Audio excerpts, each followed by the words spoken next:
अस्सलामुअलैकुम वरहमतुल्लाहि वबरकातुहू। मेरे अज़ीज़ दोस्तों, हज़रत अल्लामा मौलाना मुफ्ती सलमान अज़हरी साहब क़िबला के ताल्लुक़ से असदुद्दीन ओवैसी साहब क़िबला की पार्टी ने खुल करके हिमायत का ऐलान किया है और साथ ही साथ ये भी कहा है कि जुमा से पहले अगर उनकी रिहाई न हुई तो हम पूरे हिंदुस्तान में जेल भरो आंदोलन करेंगे। और उन्होंने एक बाज़ाब्ता लेटर भी लिखा है और उसमें ये दर्शाया है कि मुफ्ती सलमान अज़हरी साहब क़िबला की गिरफ़्तारी अनलीगल तौर पर हुई है और उस लेटर को गुजरात के मुख्यमंत्री और गृह मंत्री के पास भेजा भी गया है। साथ ही साथ सुप्रीम कोर्ट के एक वकील का भी बहुत बड़ा बयान आया है। आप उस बयान को आखिर तक जरूर सुनिएगा और दूसरों तक ज्यादा से ज्यादा शेयर भी कीजिएगा। मैं हूं देव, इसमें आप देख रहे हैं लोकतंत्र टीवी। देखिए, देश भर में सबसे हॉट मुद्दा इस वक्त बना हुआ है मौलाना मुफ्ती सलमान अज़हरी का। उनको गिरफ्तार कर लिया गया है गुजरात एटीएस के द्वारा, वो भी मुंबई से। सवाल इस बात का है कि फ्रीडम ऑफ स्पीच पर अगर उन्होंने कोई बात कही है तो इतना बड़ा एक्शन लिया जाए, ये किसी ने सोचा नहीं था। इस वक्त मेरे साथ मौजूद हैं सुप्रीम कोर्ट के सीनियर एडवोकेट नरेंद्र मिश्रा जी। मिश्रा जी, कैसे देख रहे हैं अज़हरी साहब का जो मामला है, मुफ्ती अज़हरी का, कैसे देख रहे हैं? अब कहा जा रहा है कि पूरे देश में आंदोलन शुरू होने वाला है, जिसमें कि संत भी मौजूद हैं और कई मुसलमान भी।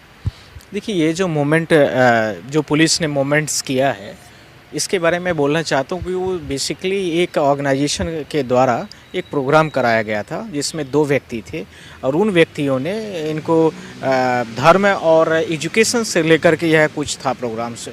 उस प्रोग्राम पर इन्होंने कुछ बातों में कुछ शब्दों का यूज किया है। शायद वो उसी के आधार पर पुलिस ने उसको ऑफेंस बनाया। Point number 1। Point number 2, police ने इसके साथ में जिन लोगों ने इस प्रोग्राम को ऑर्गेनाइज किया उनके ऊपर एफआईआर दर्ज कर लिया। एफआईआर से उनका जो सेक्शंस है, ये ध्यान रखने की ज़रूरत है। 153, 502, 188, 144 आईपीसी के अंदर में पुलिस स्टेशन जो जूनागढ़ डिस्ट्रिक्ट में आता है, जो जूनागढ़ पुलिस जा करके इसको डिटेन करती है मुंबई से गिरफ्तार कर, करेक्ट, वही डिटेन कर रही है। तो मुंबई से इसको डिटेन किया जाता है और इसके साथ में जो ये पुलिस ने एफआईआर लॉन्च किया है, तो ये तो बहुत बड़े कंजाइबल ऑफेंस नहीं थे, पर इसके साथ में जब उनको मौलाना साहब को जब जैसे ही अपराधी को आरोपी बना दिया गया पुलिस के द्वारा, तो उसके आधार पर पुलिस ने उनको बहुत बड़े लेवल पर जैसे ही ये चीज़ें पूरे भारत देश में फैली, तो वहाँ गुजरात के उस पुलिस स्टेशन पर एक बड़े लेवल पर लोगों का जुमड़ा आना शुरू हुआ, जो कि उस समय पर जूनागढ़ में जब प्रोग्राम कराया गया था उसी से संबंधित लोग थे, जो शिक्षा और धर्म को लेकर के जो उन्होंने कुछ बातें कही थी, उसी पर आधारित ये मुद्दा था।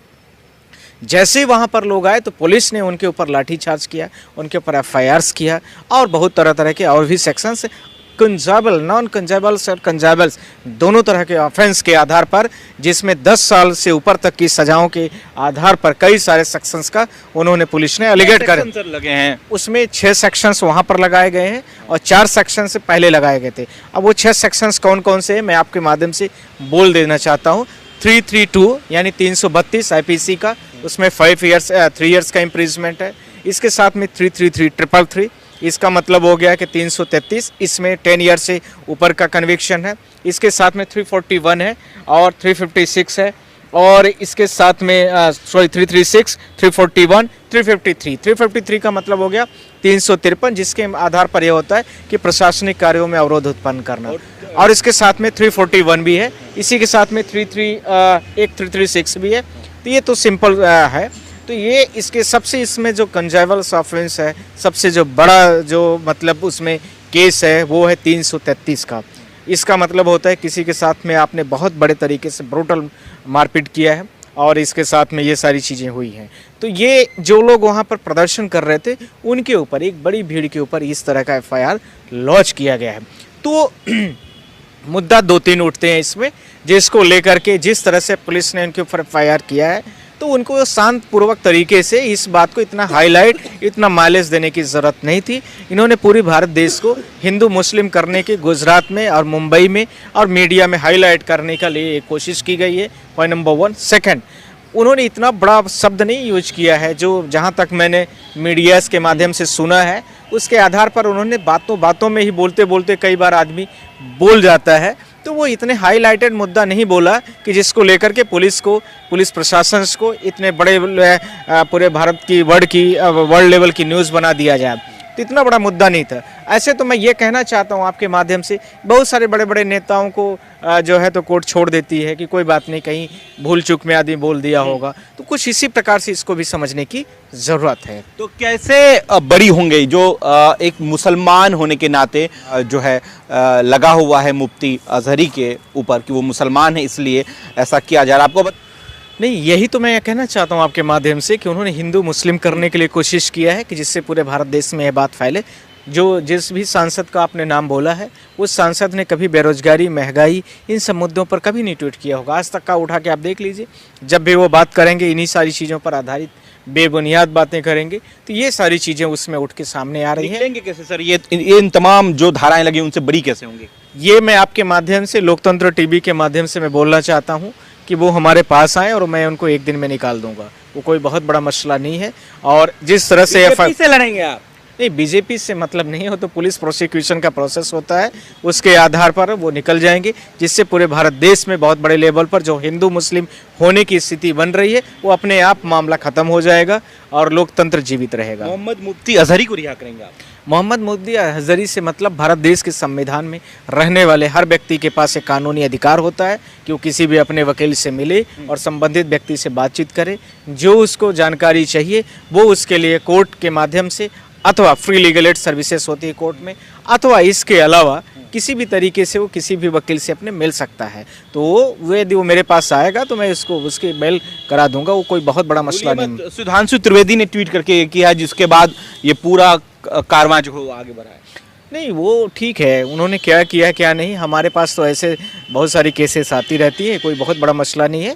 वो जब हमारे पास आएंगे और मैं उसमें जिस तरह से मैं उनके सेक्शंस को देख लिया हूँ, वो हमारे लिए बेल कराना कोई बड़ी बात नहीं है, वो आराम से हो जाएगा। बिदूरी साहब ने भरी संसद में कई तरह की बातें कही, कटुआ न जाने और भी क्या क्या बातें कही, क्या उन पर कार्रवाई नहीं होगी और अजहरी साहब पर कार्रवाई होगी? मैं आपसे यही कहना चाहता हूं कि इस तरह के शब्दों का यूज जो करते हैं लोग, इसको पुलिस को प्रॉपर तरीके से फेयर इन्वेस्टिगेशन करके इन पर कार्रवाई, ऐसे शब्दों के आधार पर कोई भी शब्द बोलता है उस पर होनी चाहिए। पर यदि इस तरह से नहीं किया गया तो यह कहीं ना कहीं इस चीज़ को ध्यान रखने की ज़रूरत है कि फिर तो भारत देश में पुलिस प्रशासन, जुडिशरी सब पे अपने आप में प्रश्न होगा। तो यह किसी जाति स्पेसिफिक को लेकर के इस तरह के प्रश्न नहीं होने चाहिए।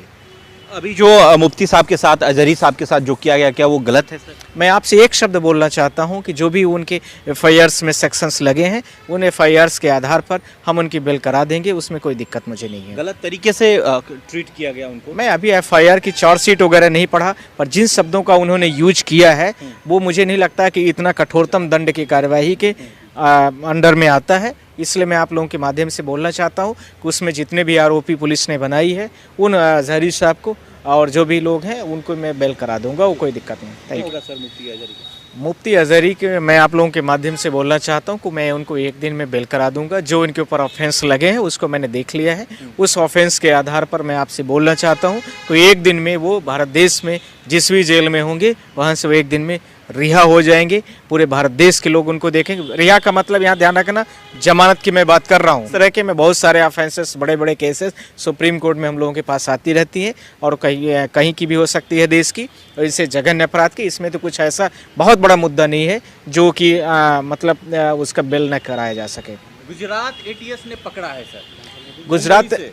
गुजरात एटीएस से मतलब नहीं है, सबके लिए सेक्शन आईपीसी के समान होते हैं। जो सेक्शंस लगे होते हैं, सेक्शंस के आधार पर मैंने बात की है। वो एटीएस पकड़े, सीबीआई पकड़े, ईडी पकड़े, उससे हमारा मतलब नहीं है। हमारा मतलब जो है सीधा straightforward, come to the point है। आईपीसी के सेक्शंस में जो धाराएं लगाई गई उसके आधार पर उनकी बेल हो जाएगी। गलत हुआ है मुफ्ती अजहरी के जिस तरह से अभी मुझे नहीं लगता है कि इतने बड़े लेवल पर उनको कन्विक्टेड करना चाहिए पुलिस को। इस आधार पर तो मुझे नहीं लगता कम से कम। ये अंदेशा लगा जा रहा है कि उन्हें फंसाने की कोशिश की जा रही है, उन्हें जेल में डालने की कोशिश की जा रही है, जिस तरीका का सेक्शन लगाया गया उन पे। ये तो पुलिस वाले ही बताएंगे कि उनको फंसाने की कोशिश की जा रही है, या पूरी चार्जशीट जब आ जाएगी पुलिस की, एफआईआर्स की कॉपी आ जाएगी, तभी हम कुछ बोल सकते हैं। पर जो सेक्शंस अभी लगाए गए हैं उन सेक्शंस के बारे में आप लोगों के माध्यम से बोल रहा हूँ, उनको एक दिन में बेल मिल जाएगी, वो बहुत बड़ा मैटर नहीं है। देखिए, लाखों समर्थक जो है मुफ्ती अजहरी के आवास पर इस वक्त मौजूद है और आपको बता दें कि सबसे उन्होंने अपील की है कि वो घबराएं नहीं, प्रदर्शन ना करें, क्योंकि शांतिपूर्वक तरीके से वो रहें और कोर्ट पर भरोसा है। तो क्या आप उनके समर्थकों को क्या कहना चाहेंगे? मैं इतना कहना चाहता हूँ कि कोई बहुत बड़ा मुद्दा नहीं है, उनकी सबकी बेल हो जाएगी। और पुलिस जो है तो जो चार्जशीट बनाती है उसमें बहुत सारी चीज़ों को कंप्रोमाइज़ करे कि जिससे भारत देश में बड़े लेवल पर, व्यापक लेवल पर इस तरह से मूवमेंट ना हो। हिंदू मुस्लिम बात नहीं फैलाने की ज़रूरत है। पुलिस और जिस तरह से फेयर इन्वेस्टिगेशन हो सकती है वो करने की ज़रूरत है।